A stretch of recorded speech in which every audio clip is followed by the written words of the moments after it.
Vamos a leer en la carta a los Hebreos el capítulo 12 y solamente un versículo, el versículo 2, es un versículo muy conocido. Hebreos capítulo 12 y versículo 2 dice la palabra del Señor: puestos, Hebreos 12:2, los ojos en Jesús, el autor y el consumador de la fe, quien por el gozo puesto delante de él soportó la cruz, menospreciando la vergüenza, y se ha sentado a la diestra del trono de Dios. Siempre me llamó la atención ese versículo, puestos los ojos en Jesús, porque a lo largo de toda la Biblia, no solamente en el Nuevo Testamento cuando nos habla del Señor Jesús, sino también en el Antiguo Testamento, esa idea de que Dios nos vea, que Dios nos ponga sus ojos en nosotros, que Él coloque su mirada en nosotros, que nosotros podamos mirar en los ojos del Señor, es lo que hace la diferencia en la vida de una persona. A veces no nos damos cuenta que el proceso de crecer y estar con el Señor, de conocerle más cada día, es algo tan sencillo como eso. Cuando realmente amas a alguien, pues miras a sus ojos, intentas ver en lo profundo de la mirada de esa persona lo que hay en su corazón. Es la manera de ver lo que tenemos dentro de nosotros. Nuestros ojos lo delatan. Y cuando estamos tristes, nuestros ojos pues enseñan a los demás que estamos tristes, y cuando estamos felices, nuestra mirada resplandece. Y la Biblia nos habla de que el proceso de conocer y vivir cada día más cerca del Señor es algo tan sencillo como eso, como poner nuestros ojos delante de Él, mirarle literalmente a los ojos, poner nuestros ojos en el Señor Jesús. Y hay un evangelio, el evangelio de Marcos, que fue escrito, como sabéis, por alguien que era como un hijo espiritual, era literalmente un hijo espiritual de Pedro, Juan Marcos. Fue una persona que pasó momentos muy complicados en su vida, que incluso en un momento llegó a avergonzarse del Señor. ¿Os acordáis de su historia cuando fue con Pablo? Y vivió situaciones difíciles, y entonces Pablo tuvo que dejarlo. No quería que volviera con él, sencillamente porque estaba avergonzado del Señor, de sufrir por él. Pero después Dios le restauró, y no solamente su vida, sino su ministerio. Y Juan Marcos fue restaurado de tal manera que fue el más valiente después para escribir el primer evangelio. ¿Y por qué es diferente su evangelio? Es diferente por una razón, porque él está escribiendo siempre de acuerdo a la mirada de Pedro. Pedro es el que le está diciendo las cosas que él tiene que escribir, inspirado por el Espíritu de Dios. Y le ayuda no solamente en eso, sino que le va contando muchas cosas que nadie, absolutamente nadie, hubiera conocido sino el mismo apóstol Pedro. Pedro era alguien que amaba al Señor Jesús. Y es curioso porque solo en el Evangelio de Marcos encontramos las miradas del Señor Jesús. Solo Pedro fue capaz de muchas veces mirar a los ojos del Señor para comprender lo que Dios quería decirles a todos. Y todos los demás evangelios, tanto Mateo como Lucas y Juan, nos hablan de muchas de las cosas que el Señor hizo y enseñó. Incluso el evangelio de Juan menciona cómo Juan le amaba profundamente y estaba al lado de él. Pero solo había alguien que era capaz de mirar a los ojos del Señor, porque quería ver lo que había en el fondo de su corazón, y era Pedro. Y por eso hay varias ocasiones en el Evangelio de Marcos en las que se nos habla de las miradas del Señor Jesús. Y yo creo que esta mañana, de una manera muy sencilla, y solamente en unos pocos minutos, ver alguna de esas miradas, porque es la manera en la que nosotros podemos comprender el corazón del Señor Jesús y cómo Él nos mira a cada uno de nosotros también, y cómo nosotros podemos poner nuestros ojos en Él. Porque eso es lo que va a hacer la diferencia en nuestra vida. Y si vais al Evangelio de Marcos y el capítulo 3, encontráis esa primera mirada del Señor Jesús. Evangelio de Marcos capítulo 3 es una historia, un momento que todos conocéis. Hay un hombre que tiene una mano que está enferma, una de sus manos está enferma, está seca. Y entonces todos están observando al Señor Jesús en el Evangelio según Marcos, capítulo 3, para ver lo que Él va a hacer, por una razón muy sencilla, porque era el día de reposo, y no creían que Él pudiera hacer nada que se saliese de sus normas en el día de reposo. Así que en el Evangelio de Marcos, capítulo 3 y el versículo 3, el Señor Jesús le dice al hombre que tenía la mano seca: levántate y ponte aquí en medio. Y les dijo a todos, versículo 4, ¿es lícito en el día de reposo hacer bien o hacer mal, salvar una vida o matar? Pero ellos guardaban silencio. Y dice el versículo 5 que mirándolos a ellos en torno con enojo y entristecido por la dureza de sus corazones, dijo al hombre: extiende tu mano. Él la extendió y la mano quedó sana. A mí me impresiona y en parte me entristece también, de la misma manera que al Señor Jesús, que la primera mirada que encontramos del Señor en el Evangelio de Marcos es una mirada triste. El Señor está incluso enfadado en cierta manera con los religiosos de aquel tiempo, porque para ellos lo importante eran las normas, era la religiosidad, era la apariencia, era lo que ellos querían hacer y no lo que realmente Dios podía hacer en la vida de los demás, incluso en la vida de esta persona que le necesitaba. Y el Señor tiene que mirarlos, y tiene que mirarlos de una manera triste. Y siempre que leo estos versículos pienso en mi propia vida. Si alguna vez el Señor tiene que mirarme de una manera triste, sorprendido, entristecido, a veces quizás enojado, porque para mí son más importantes las normas, la religiosidad, la apariencia, lo que hago, lo externo, lo que otras personas ven. Si eso es más importante que lo que hay aquí dentro, lo que hay en el corazón. Porque este era el principio del ministerio del Señor Jesús, ¿os acordáis? Y esa sensación de ellos de querer controlar al Señor, de querer controlar a Dios, de decirle: tú no puedes hacer esto, tú tienes que hacer esto otro, fue creciendo a lo largo del ministerio del Señor Jesús hasta un momento en el que ellos mismos fueron los que decidieron matarlo. Imaginaros, matar al propio Señor Jesús, al Hijo de Dios. Es decir, que los servidores, entre comillas, de Dios fueron los que quisieron quitarlo de en medio. Y verdad que es triste que pueda llegar a suceder eso, mucho más que triste, pero tiene que hacernos pensar si algunas veces el Señor tiene que mirarnos así, con tristeza, porque hay demasiadas cosas que son más importantes para nosotros que Él mismo, que hacer bien a los demás. Porque hay situaciones en las que nosotros queremos hacer valer nuestros derechos antes de pensar en el bien de las demás personas.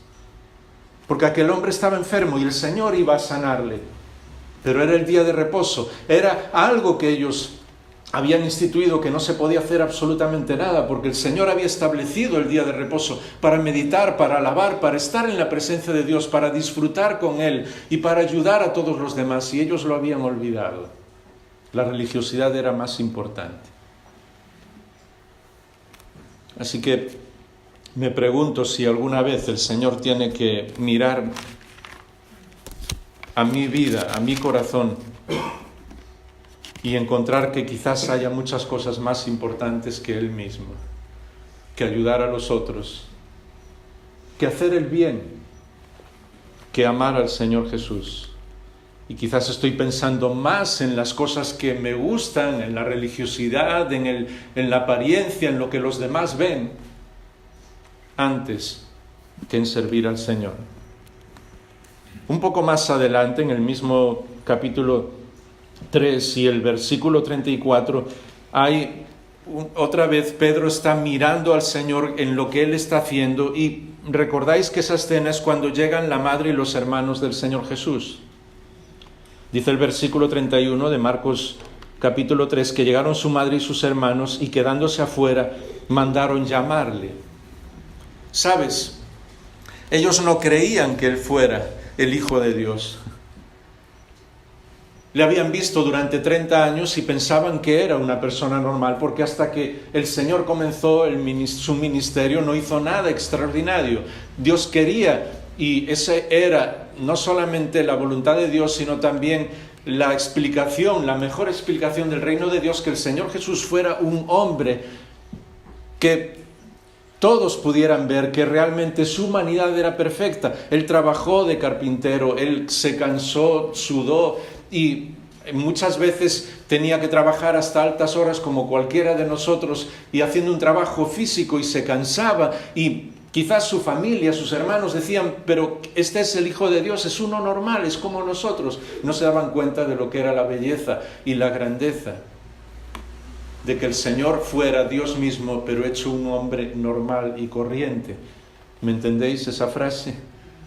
Así que cuando él comenzó a predicar, ellos pensaron que estaba loco. Incluso dijeron, está fuera de sí. Y vienen para llevarlo consigo, para que no siga proclamando el Evangelio del Reino, porque no son capaces de comprenderlo. Y entonces le dicen, aquí están tu madre y tus hermanos, si te están buscando. Y él le responde, versículo 33, ¿quiénes son mi madre y mis hermanos?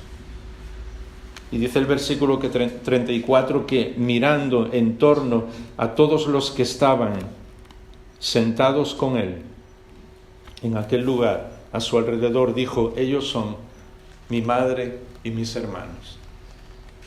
Así que ahora es una mirada de cariño que el Señor le dirige a todos los que están con él, a todos los que le siguen, a todos los que le aman, y le están diciendo, ¿quieres saber quiénes son mi madre y mis hermanos? Pues son ellos. Son mis discípulos, son las mujeres que me están siguiendo, son aquellos que realmente me aman. Y esa es una mirada que nos ayuda a comprender la voluntad de Dios para cada uno de nosotros. A veces el Señor nos mira y nos dice, pues tú eres parte de mi familia. Él mira hasta lo más profundo de nuestro corazón y sabe que nosotros le amamos aún con todas nuestras dificultades y con todos los problemas que tenemos. Y entonces el Señor mira alrededor suyo y ve a sus discípulos, a las mujeres, y dice, ellos son mi madre y mis hermanos. Como sabéis, la historia no terminó ahí, porque el Señor Jesús después se manifestó a ellos, no solo a su madre, sino más tarde a sus hermanos después de haber resucitado, y dos de ellos, tanto Judas como Santiago, incluso tenemos sus cartas escritas en la palabra de Dios. Así que el Señor de ninguna manera abandonó a su familia, todo lo contrario, los siguió amando y los restauró por completo cuando ellos se dieron cuenta que sí era Dios mismo hecho hombre. Pero esa mirada nos recuerda que el Señor no nos abandona y que, ¿os acordáis el Salmo 27? Aunque mi madre y mi padre me abandonaran, el Señor sigue conmigo. Y cuando estamos pasando situaciones difíciles y da la impresión de que nadie nos entiende, el Señor nos mira y nos dice, tú eres mi familia. No estás solo, no estás sola. Yo estoy contigo. Y no solamente somos parte de su novia y futura esposa al ser parte de la iglesia, sino que Él quiere dar un paso más allá. Y por eso Él nos mira y le dice a los demás, aquí están mi madre y mis hermanos. Son ellos, son los que me aman. Un poquito más adelante en el Evangelio, seguimos en el Evangelio de Marcos, el capítulo 5, y en el versículo 32, encontramos otra historia, y es cuando el Señor Jesús va para ir a sanar a alguien, para ir a resucitar a alguien. ¿Os acordáis? La hija de uno de los mandatarios de Jairo, que había muerto, pero en el camino una mujer viene y le toca. Porque sabe que si solamente toca, cree que si solamente toca al Señor Jesús, va a ser salva, va a ser sana. Dios va a transformar su vida. La Biblia dice que había gastado todo su dinero en médicos y que no era sana. Así que ella supo que solamente, y creyó que solamente tocando al Señor Jesús iba a ser sana. ¿Os acordáis de la historia? Y la Biblia dice que tocó al Señor, inmediatamente su enfermedad se fue, el flujo de sangre desapareció y ella fue completamente transformada. Pero era una mujer que había sido señalada durante muchos años, que no podía acercarse a nadie por su enfermedad. Así que el Señor Jesús en el capítulo 5 y en el versículo 32 dice, quizás para que comprendamos la historia, desde el versículo 5:30, Marcos 5:30, Jesús, dándose cuenta de que había salido poder de él, volviéndose entre la gente, dijo, ¿quién me ha tocado? ¿Quién ha tocado mi ropa? Y los discípulos le dijeron, ¿ves que la multitud te oprime y dices, ¿quién me ha tocado? Pero él miraba alrededor para ver a la mujer que le había tocado. Otra vez el evangelista se fija en los ojos del Señor y sabe que está buscando a la mujer. ¿Sabes por qué? Él sabía quién era. Porque dice, miraba para ver la mujer que le había tocado. Pero quería que ella se pusiera en pie. Quería que ella fuera restaurada delante de todos. Quería que todos supieran que estaba sana, que era una persona nueva. Querían que supieran que Dios había restaurado su vida. Muchas veces cuando hablamos del Evangelio y cuando le decimos a alguna persona que Dios puede restaurar su vida, incluso cuando lo hacemos en una iglesia o un lugar público, yo sé que a veces entran esas ideas que tenemos y hay personas que discuten, bueno, ¿para qué llamar a las personas? Dios sabe ya quién ha sido restaurado, Dios sabe quién toma una decisión para seguirle. ¿Por qué decirles que se pongan en pie o por qué decirles que vengan a orar? Y no nos damos cuenta de que es el mismo Señor Jesús el que hacía eso. Porque Él no solamente quiere restaurar nuestra alma, quiere hacerlo públicamente. Quiere que todos lo sepan. Quiere que todos se den cuenta de que hemos pasado de muerte a vida, que somos una nueva persona, que Él restaura nuestra vida. Y quiere que esa decisión, lo más importante que puede existir en nuestra vida, no quede en secreto. Y eso era lo que pasó con aquella mujer. Y a partir de aquel momento ya nadie podía señalarla, ya nadie podía separarse de ella sencillamente porque por su enfermedad le habían dicho que estaba inmunda. No, a partir de ese momento había sido restaurada por el mismo Señor Jesús, por eso la buscó con su mirada. Y por eso muchas veces el Señor nos busca a cada uno de nosotros. Y a veces el Señor te busca con su mirada y está esperando que tú digas, yo soy la persona que necesito ser restaurada. Y a veces tenemos que dar un paso adelante, tenemos que proclamar delante de todos que el Espíritu de Dios está tocando nuestro corazón. No porque Él lo necesite, porque Él lo sabe, pero sí para que todos alrededor sepan que Dios ha tocado nuestra vida y que somos personas diferentes. Es la mirada del Señor que busca que tomemos una decisión. 2 o 3 más muy rápido en el Evangelio también de Marcos. Como decíamos desde el principio, si seguís más adelante en el capítulo 10 encontráis otra historia. Y es desde el versículo 20 más o menos, un poco antes, desde el versículo 17, es un joven que tiene absolutamente todo y se acerca al Señor, pero se acerca de una manera arrogante. ¿Os acordáis?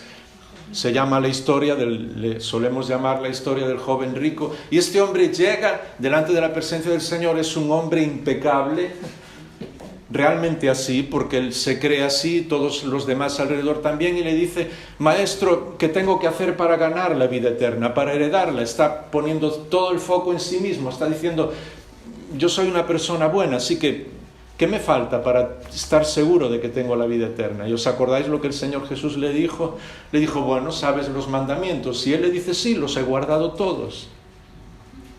¿Crees que alguien puede hacer eso? No, nadie puede hacerlo. Pero él se cree así, él se cree impecable y muchas veces nosotros nos creemos así. Pensamos que hacemos todo bien, que todas las cosas, las decisiones que tomamos y todas las cosas que hacemos somos impecables. Y esa sensación, esa tentación de orgullo sigue igual dentro de nosotros, aunque seamos creyentes.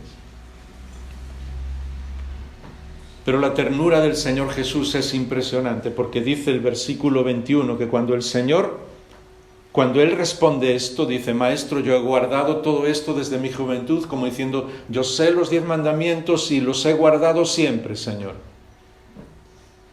¿qué habríamos hecho nosotros? Le habríamos dicho, quién sabe lo que es ese joven. Pero dice el versículo 21 que mirándolo Jesús lo amó y entonces fue a lo profundo de su corazón y le dijo, vende todo lo que tienes y dalo a los pobres. Y no lo dijo como una condición. ¿Sabes por qué lo dijo? Porque la persona que se creía impecable realmente estaba fallando en todos y cada uno de los mandamientos que él había dicho. No amaba a Dios, no amaba a los demás, era una persona con avaricia, era una persona, ¿os dais cuenta? Cada una de las cosas que él creía que era su fortaleza, eran todo lo contrario, era lo que le separaba de Dios. Y el Señor fue a lo profundo de su corazón y dice, ¿sabes? Vende todo lo que tienes y dalo a los pobres. Y entonces él se fue triste.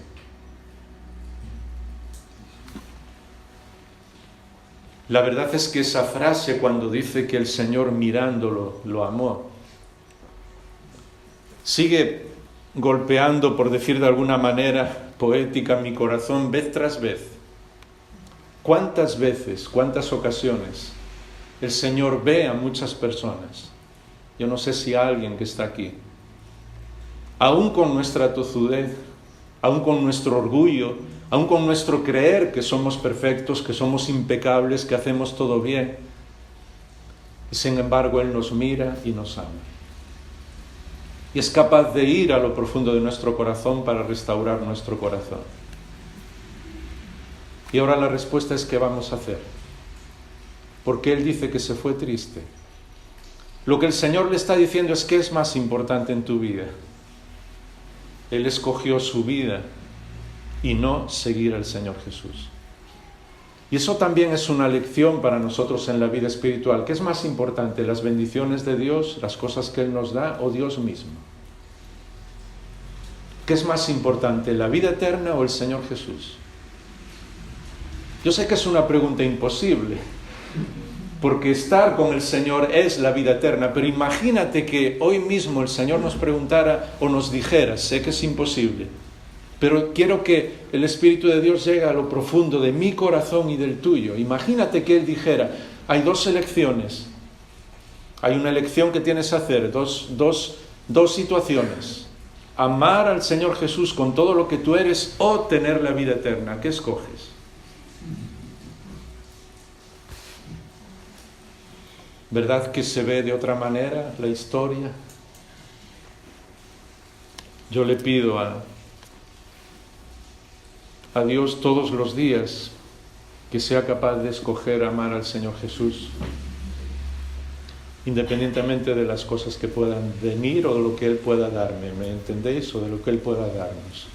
Que sea más importante Él que todas las consecuencias, que todas las bendiciones, incluso que la vida eterna.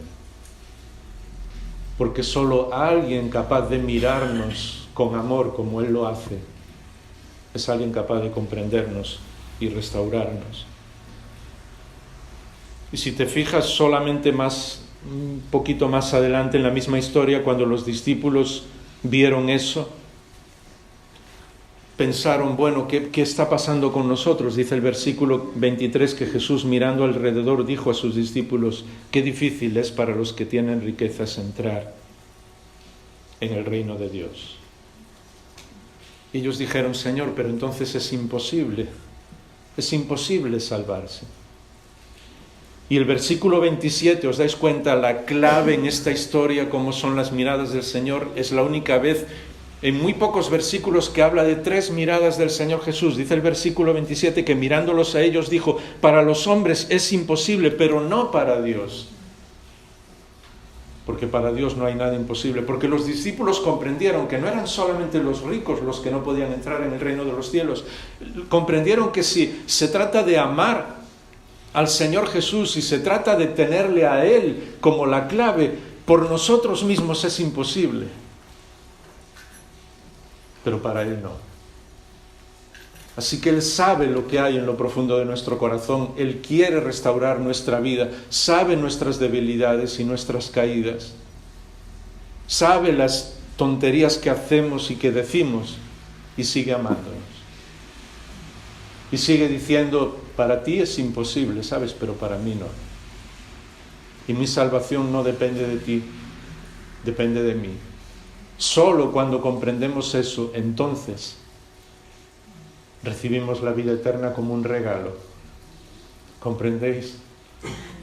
Porque nosotros siempre pensamos en lo que podemos hacer, en lo que podemos ganar, en nosotros mismos, en cómo comportarnos, en llegar a la presencia de Dios, en ser mejores de lo que somos. Siempre estamos pensando en términos de lo que nosotros hacemos. Y Dios está diciendo, no vayas por ahí, porque si se trata de lo que tú haces, nunca vas a hacer lo suficiente. Porque ¿cuántas veces hacemos muchas cosas buenas por un lado, con una mano, y destruimos todo lo que hemos hecho por otro lado, con la otra mano? Así que el Señor dice, mira, deja de luchar, es imposible ganar la vida eterna, es imposible tenerla, es imposible que tú la recibas por ti mismo.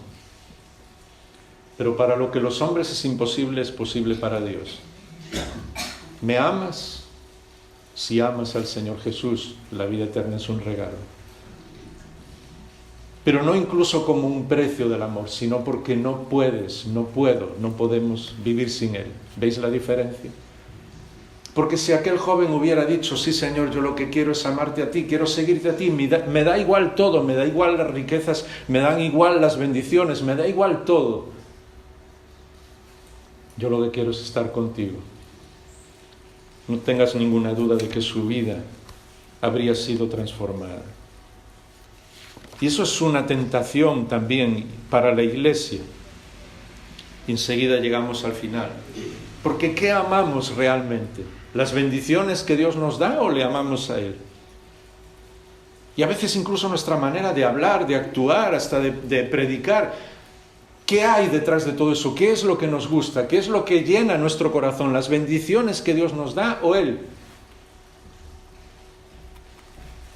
Porque solamente cuando comprendemos que es Él el que llena nuestro corazón, el que restaura nuestra vida, cuando miramos a sus ojos y nos damos cuenta de que nos sigue amando, aunque tomemos una mala decisión, como la tomó aquel joven, solo cuando vemos ese amor en sus ojos, podemos crecer y disfrutar con el Señor.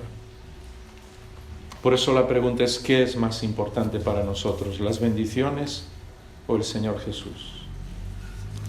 Y por último, en el siguiente capítulo, en el versículos 10 y 11, aparece otra mirada del Señor Jesús. Esta vez Él entra en Jerusalén, ¿os acordáis? En la llamada entrada triunfal, cuando todos le aclaman como rey, en la última semana de su vida, cuando Él va a entregar su vida por nosotros.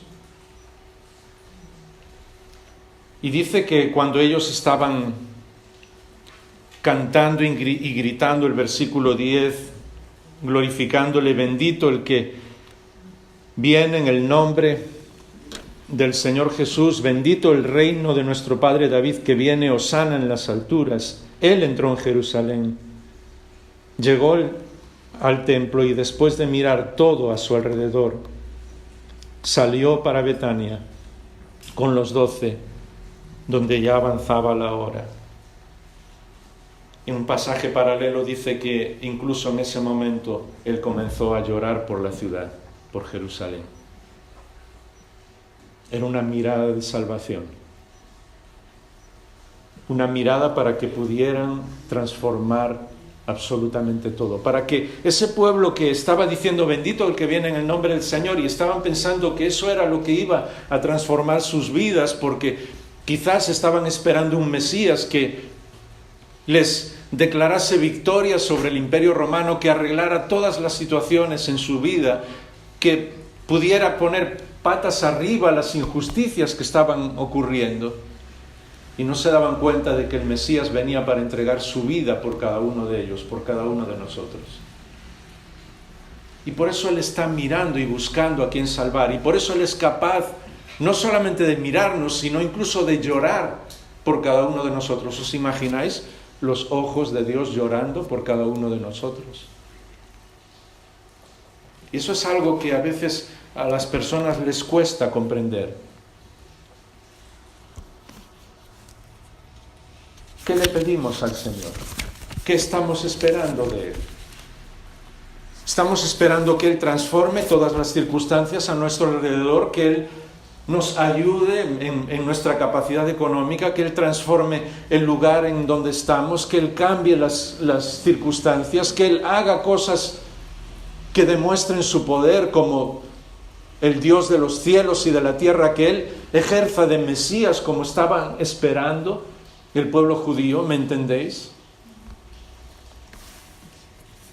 Y no nos damos cuenta de que Él vino para transformar todo desde dentro, desde nuestro propio corazón. Que Él vino a hacernos personas nuevas. Que todo lo que hay a nuestro alrededor no necesita ser cambiado para que nuestra vida sea diferente. Lo que necesita ser cambiado es lo que hay dentro de nosotros. Y entonces cuando Él nos transforma por dentro, transforma todo lo que hay alrededor. Porque vemos incluso todas las cosas de una manera diferente. Y muchos de los que gritaban bendito el que viene en el nombre del Señor, gritaron solamente 5 días después, crucifícale, crucifícale. Porque somos así. Porque incluso cuando le pedimos algo a Dios y aparentemente Él no responde, Él siempre responde, pero nosotros creemos que no responde porque no responde de acuerdo a lo que nosotros esperamos de Él. A nuestros deseos, sin darnos cuenta de que Él sabe mucho mejor que nosotros lo que es mejor para nuestra vida. Y entonces inmediatamente nos vamos al otro lado, inmediatamente decimos, pues no, yo no quiero creer en Dios. Y hay muchas personas que se han desilusionado de Dios, que se han decepcionado de Dios, porque no se dan cuenta que lo que Él quiere es transformar nuestra vida, que lo que Él quiere hacernos es disfrutar con su presencia, con todas las cosas que nos da, y después todo lo demás será transformado en su momento. Pero que no importaría, no cambiaría nada que todas las cosas fueran completamente diferentes si nuestro corazón no mira a los ojos del Señor Jesús. Y es curioso, esta semana estaba viendo, y perdonadme una historia que quizás penséis que no tiene mucho que ver, pero sé que entenderéis, que el Espíritu de Dios os ayudará a entender el fondo de lo que quiero deciros. Entrevistas, alguien se dedicó a hacer entrevistas con gente que no tenían nada o tenían muy poco allá en los Estados Unidos, y de repente les tocó un premio de estos de lotería de cientos de millones de dólares. Y en la gran mayoría de las situaciones, prácticamente en todas esas entrevistas personales, después de haber recibido ese dinero, las vidas estaban destrozadas, las personas seguían con los mismos problemas o con muchos más problemas que antes, y todos decían lo mismo: no ha sido para bien, si pudiera volver atrás, prefería no haberlo recibido. ¿Por qué? Nosotros creemos que si algo transforma todo nuestro alrededor, vamos a ser felices, y no nos damos cuenta que la mirada del Señor es para transformarnos desde dentro. Y que cuando Él toca nuestro corazón y cambia nuestra vida, entonces todas las demás circunstancias, aunque sigan siendo igual, ya no las vemos de la misma manera. Porque ya no estamos mirando lo que está sucediendo en nuestra vida con nuestros ojos, lo estamos mirando a través de los ojos del Señor Jesús. Y entonces a veces Dios en muchas ocasiones nos da muchas más bendiciones de las que imaginamos, y aprendemos a agradecerlas y aprendemos a recibirlas, pero no son esas bendiciones lo que hacen que seamos felices, es Él el que hace que seamos felices, porque estamos mirando a sus ojos. ¿Os acordáis? Puestos los ojos en Jesús. Así que la vida cristiana se resume a mirar en los ojos de nuestro Creador, en la persona que nos hizo y nos conoce, el que sabe lo que hay en nuestro corazón, el que es el único capaz de acariciar nuestro corazón y de curar las heridas que tantas veces, en tantos momentos, en todos los días de nuestra vida recibimos por las circunstancias, por otras personas, a veces incluso por nosotros mismos. Y Él es el único capaz de curar esas heridas, de restaurar nuestro corazón. Y por eso nuestra vida es diferente cuando le miramos a Él. Y por eso, ¿os acordáis aquella pregunta? la clave en la vida, no solamente en la vida cristiana, sino en toda nuestra vida. Es decirle, Señor Jesús, yo te prefiero a ti antes que ninguna otra cosa. Antes incluso que la vida eterna. Antes que todo. Lo que tú has hecho, haces y harás en mi vida, no puedo compararlo a nada. Así que yo quiero vivir permanentemente mirando en tus ojos. Y nos faltaría tiempo, podríamos estar días enteros hablando, pero es algo que el Señor os ayudará a hacer sobre la vida de Pedro y cómo el Señor transformó su vida, aún cayendo tantas veces y aún incluso negando una vez al Señor Jesús. Pero Pedro fue restaurado. ¿Sabes por qué? Se acostumbró a mirar en los ojos del Señor Jesús. Así que esa es nuestra oración. Señor, yo quiero mirar en tus ojos. Quiero dejar de mirar a mí mismo, a mí misma. Quiero dejar de mirar a las circunstancias. Quiero dejar de mirar a otras personas. Todas las cosas el Señor las puede usar y a otras personas en muchos momentos, pero solo hay uno que puede restaurar nuestra vida y es el Señor Jesús. Y por eso el Espíritu de Dios nos dice en la carta de los Hebreos que la clave en la vida cristiana es puestos los ojos en Jesús. Y además dice el autor y el consumador de la fe.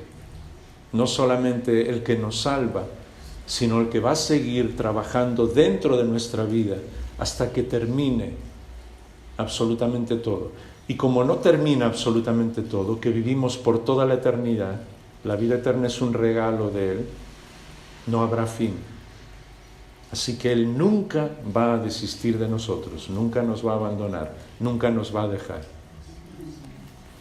Creo que una de las mejores cosas que haremos en la eternidad, yo no sé cuánto tiempo, porque no existirá el tiempo, pero será mirar a los ojos del Señor y ver que esos ojos que un día lloraron por nosotros, quizás nosotros también hemos llorado, pero la Biblia dice que nuestro Padre Celestial enjugará cada una de nuestras lágrimas. Y mirando a los ojos del Señor, podremos decirle de la misma manera que le dijo Pedro, aún después de negarle, y aún sabiendo que estaba diciendo no toda la verdad, sé que me entendéis, pero diciendo desde lo más profundo del corazón, Señor, tú sabes todas las cosas, y tú sabes que te amo. Y cuando podemos decirle sinceramente eso al Señor, nuestra vida es completamente transformada, desde ahora y por toda la eternidad.